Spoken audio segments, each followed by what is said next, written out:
இந்த உலகம் எதிர்பார்க்கல தானே.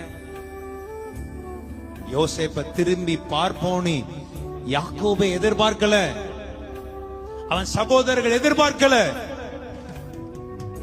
கர்த்தர் அவனை பார்க்க வச்சார்ல.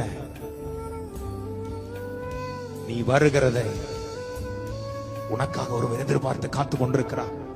நீ மனுஷனை விட்டுரு, உன்னை சுத்தி இருக்கிறவனை விட்டுரு, சொந்தக்காரனை விட்டுரு, நீ நம்பின மனுஷனை விட்டுரு. உன்னை ஒருவர் எதிர்பார்த்து காத்து கொண்டிருக்கிறார். பார், அவரை மட்டும் இன்னைக்கு நோக்கி பார். நானே வாசல், என் வழியாய் உட்பிரவேசிக்கிறவன் உள்ளம் புறமும் சென்று மேய்ச்சலை கண்டடைவான் என்று ஒருவர் சொன்னார். பார், அவரையே சிந்தித்துக் கொண்டு